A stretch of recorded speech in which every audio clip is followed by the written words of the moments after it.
Hello and welcome to Tiny Table Talk for The Challenge Season 37, Spies, Lies, and Allies, Episode 12. Now I got a lot to say about this week's episode, but before we can get into any of that, let's hear a word from today's sponsor. Do you have muscles? If you do, you probably had a muscle or two sore. I know I have. I normally get it from working out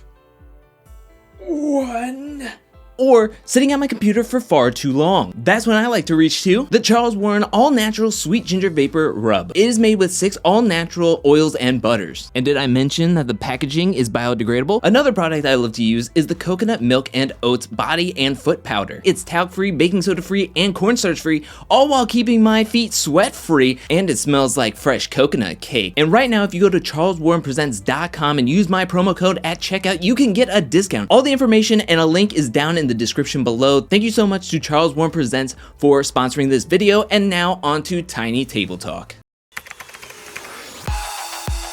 This past week's episode was the 500th episode for the challenge, and for a 500th episode, I found this episode quite boring, very predictable. Now, I have some bullet points from this past week's episode that I want to address, and I have a lot of questions, I have a lot of comments about it. Like, moves that happened in this game felt illogical. I have questions about editing because every time I go back to think about this week's episode, it just gets me more confused or more angry because I just don't understand how and why everything happened the way it did. So let's go into this. I'm gonna try to go in order. So we're gonna start with right in the beginning of this episode, the Nelson and Kyle fight. What a pointless fight. Like, I did not understand why Nelson got so angry with Kyle. I can understand that Nelson was on a good team. He was on the Sapphire team. He had a team that he liked. But when he was talking to Corey, he was like, it's not that I'm on your team. It's just because Kyle blindsided me and I feel betrayed. He's acting like Kyle and him are BFFs. He's acting as if Kyle is Corey and Corey somehow betrayed Nelson and did this. It just doesn't make sense because once we're at the club and Kyle finally apologizes to Nelson, Nelson is talking about how, oh, I thought we were friends, I thought we were cool, and then you did this and you blindsided me and took my spot. And it's like, when were they ever close? I didn't even know Nelson and Kyle spoke to each other at all in these challenges, and I think this could be an editing problem because I don't think we saw Nelson and Kyle talk to each other for a single second in this season. It absolutely baffled me. It hit me out of left field. I was blindsided about how angry Nelson was to Kyle for pulling this move. Are we so BFFs with everyone in this game that just playing by the fundamental rules and format of the season is just gonna make everybody so angry with one another? I feel like this could be produced drama just to be like, hey, at least we had a fight. Let's move on to this week's daily challenge, which was contact brush. My first critique is I'm still baffled on why we're not sitting players out. Another major critique I have of this daily challenge is that the first round where the guys had to go meant nothing, right? I mean, it was pointless for the guys portion of this daily challenge, right? Because even if the guys were stopped, there were extra bags in the middle of the field to where the women were able to just pick them up and then just head out. Because thinking back to like Sapphire's run, only Kyle got through with his bag. Yet Bettina, Ashley, and Amanda were able to all have bags. So what was the point of the guys? We get through the daily challenge, we're heading towards the club. Bettina is wanting to be the house vote. And then once we're at the club, it seems that everybody is on the same page, thinking that Bettina is going to be the house vote. However, Amanda is so freaked out about even going into an elimination, she is willing to stir the pot with Emmy, get her all riled up at the club, kind of manipulate her, and do all this stuff to get Emmy riled up to hope that she will become the house vote. She starts wearing green around the house where she doesn't want to go into an elimination against Bettina, who everyone says is the biggest layup in the game. I don't want to go into an elimination and keep my spot on my team or be able to pick which spot I want to go to on the teams. I would much rather stay out of the elimination and then get moved to the worst team here. I would much rather do that instead of going into the elimination and claim my spot either on my team or get onto what everyone deems as the best team team in this game and get my spot on the Emerald team. I'd much rather not go up against Bettina. This is the mindset of a player who would rather just survive week to week rather than play to win the game. And I have to give it up to Emmy at least for putting herself in the elimination, for putting herself in precarious situations to help better herself in the game. Like, I was so confused throughout this whole episode when both Amanda and Ashley were like, yeah, just throw in Emmy as the house vote, she'll pick Bettina, and then Emmy will infiltrate the Sapphire team. You know it's one of your two spots that she's going to be taking and you're going to be going to the Ruby team, but it did not faze Amanda. She would much rather stay out of the elimination and go to the Ruby team than actually fight in the elimination against somebody who she thinks is so easy to beat. Maybe I'm being too critical of the gameplay, but that's just how I viewed it. Speaking of scared tactics, what is this Emerald game? What are they doing? They are so worried that their 6 is going to be splintered off from each other, when in actuality, you know your team can get better. You know there's better players out there that could actually make your team better. Your team isn't like the best team in the world. Like, I'm sorry, but there's better players out there for your team than, say, Josh and possibly Nani. You gotta start recruiting players to take the spots of players that may not do well in the finals or in pressure situations. Emerald's just playing this game to just not get infiltrated. Maybe nobody wants to be in your team because, yes, you're winning them, but I think it's mainly due to numbers. Because you have 6 players and more players than every other team, you're winning this. Because they're not playing to win, they're just playing to, oh, we're working together at least. Maybe the team morale would be down if Nani were to leave the Emerald team and split away from Casey, but come on now. Let's play to win here. And finally, I know I mentioned it in the review and recap, but this week's elimination was, oh my gosh, this was not fun to watch. This was pretty lackluster for the 500th episode. I thought they were going to maybe retool a classic elimination to make it modernized and fit the theme, but this was just a missile hitting little tiny plates. I've been keeping an open mind throughout this whole season. I was championing it. I was so hyped about this season. Every time an episode went, it's kind of like, okay, that wasn't the best episode, but I can see this getting better. I can see this getting better. It'll get better once all the rookies are gone. Even with the limited amount of rookies in the game, they still went up against each other. It was so predictable. I'm hoping that this was just like a really bad one-off, because I really do think that this was the worst episode thus far of the season. But we're gonna start losing out on the rookies to get more vets being thrown into the elimination. Maybe that'll make things spicier as we go on, but we're on episode 12 of 19. Like, how much time do we have left to see and wait for this season to finally get spicy? There's not a lot of time. Let's just be honest, there's not a lot of time. This is just all strictly my opinion on this week's episode. If you like this week's episode or have something to say about the points that I brought up, let me know that in the comment section below. I want to hear some different perspectives. So let me know anything if you're feeling a different way than I am, or if you're feeling the same way and want to be like, yeah, you're not alone in this. Let me know that in the comment section below, please.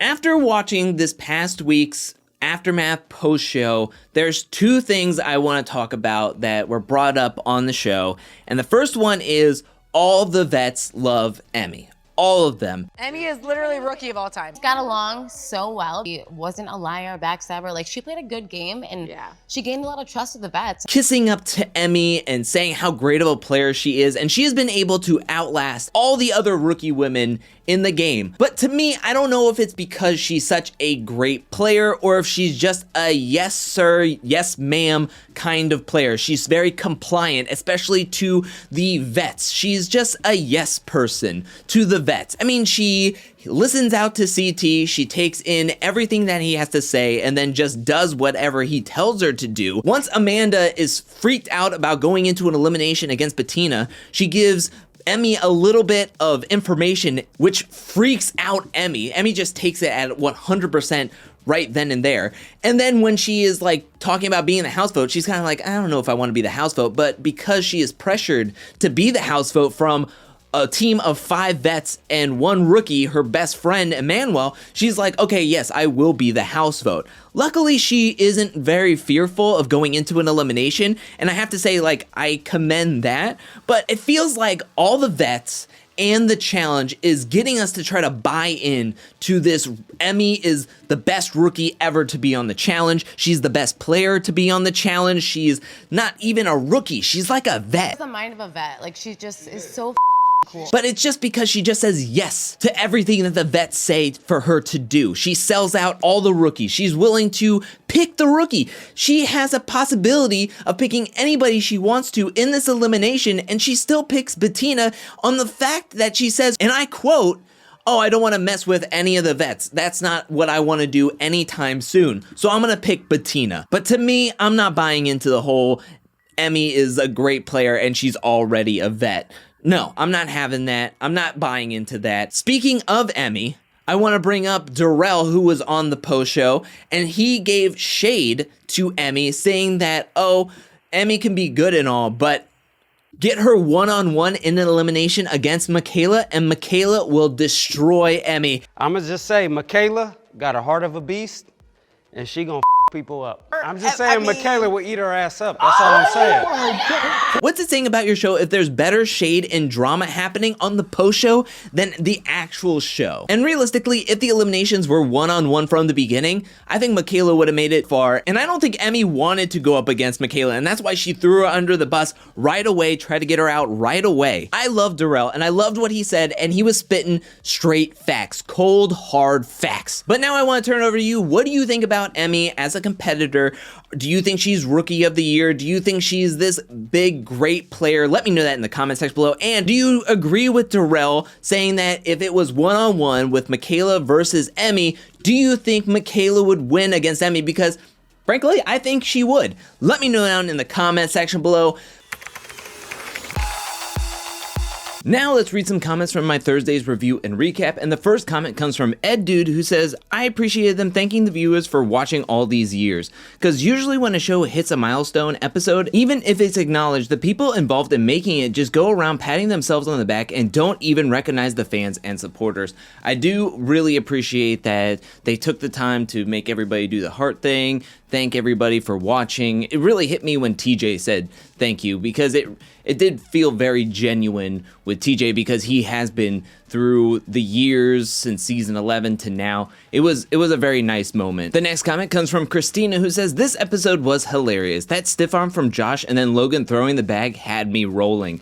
I will say that the best moments from this episode was from the daily challenge. I thought that despite the critiques and what I would deem as flaws in the format and the way it was played, I thought it had a lot of fun moments. And I even liked when Corey was complaining about it not being a touchdown or it not counting, because it made me think of like an actual football game where the ref made the wrong call or a player didn't like the ref's call. I thought it was really, really funny. Next up is a comment from Jess, who says, MTV seems to think that spy means bank robber or cat burglar. I got that as well. I think this would have been an interesting challenge to put money on the line instead of the previous episode with everyone getting $3,000 for the wipeout challenge. This one was actually dealing with money. So I think this one would have been interesting if they would have added the money element to where they could keep the money. Also, anyone else notice Ashley hasn't even tried in the last 2 challenges? For a champ, that seems pretty pathetic.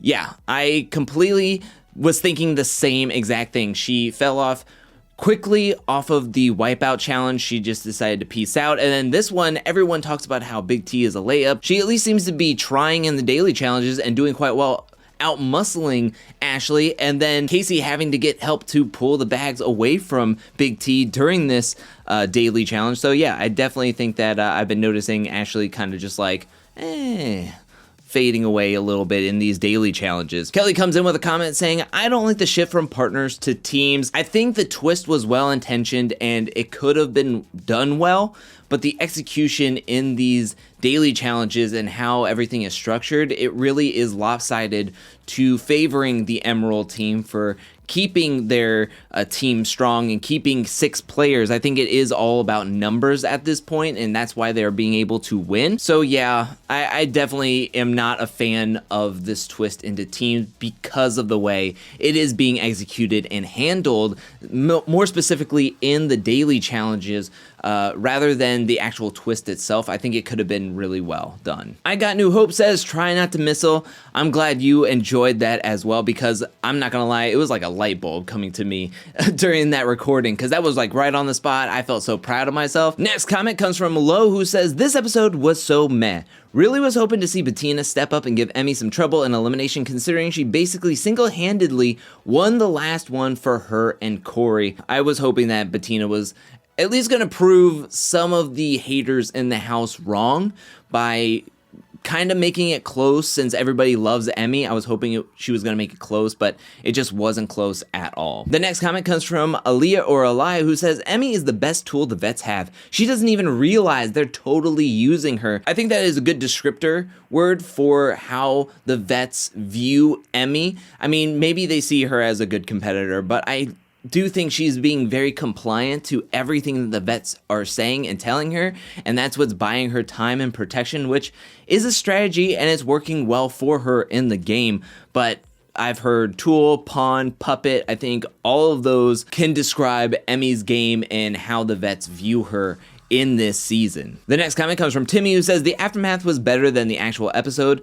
Amen. Preach it out. Sarah's coming in with a comment saying, Darrell spoke facts on the aftermath. Emmy is a decent competitor, but an even better pawn. If the vets really didn't care about Emmy, they wouldn't have manipulated her into throwing herself into an elimination. Sorry, not sorry, don't be sorry, because that's exactly right. They're just using her for their own gain. That's why CT may like Emmy as a person, but he likes her more as a competitor, and because she's yes sir, I'll do this, beneficial for his game and all the vets' games if Emmy is the one getting thrown into the elimination, doing their dirty work, and then being a part of CT's team, so that way CT has a quote-unquote workhorse, because Ed is gone, Nelson is gone, and that was some of the main reasons why he wanted to be on the Sapphire team. Red is not a flavor saying, Drew sounds fed up with the challenge.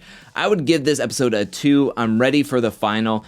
And the same thing with EVL, who says, you sounded so over this episode. So was I, though. I am not fed up with the challenge at all. I'm still very much involved in this season. I'm still going to watch this season. I'm still invested in this season. And I watched the challenge for the episodes, because every episode has a chance and a moment. You never know what's going to happen on the challenge until it happens. And every episode is really just like a new start, even though it's part of this big old chain of what is a main season or a part of the whole season. But each link of this chain can be something spectacular and could have some great moments that could just open your eyes. Like I mentioned with the daily challenge, yes, it had its flaws. Yes, it wasn't the best for this moment and it wasn't handled or executed well, but it still had moments in it that made me laugh, that was fun to watch. And that's why I watched the challenge, because it is a great TV show. I have a fun time watching it and rewatching it, getting invested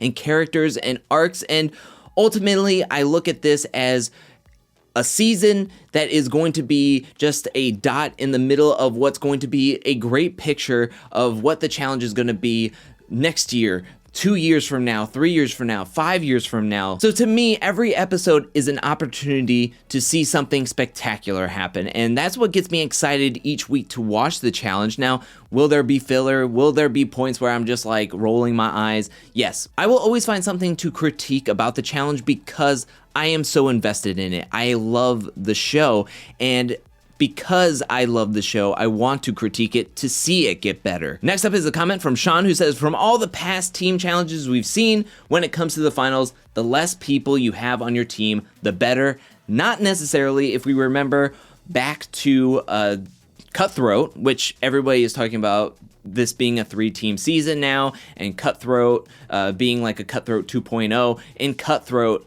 the blue team only had 2 members on their team with Emily and Jen, and they came in 3rd place. It didn't work out for them well at all. Now, granted, the gray team had 5 members, but then in the middle of the challenge, Abram and Sarah went down, so they went down to 3 members. The red team had the most members, and they were able to easily stay in front and win that. So, not necessarily. Yes, to War of the Worlds 2, but those finals are bonkers with their rulings of the more players you have, the more weight you have to carry, but you can only have the same amount of people carry the gurney than the other team that only has 5 members.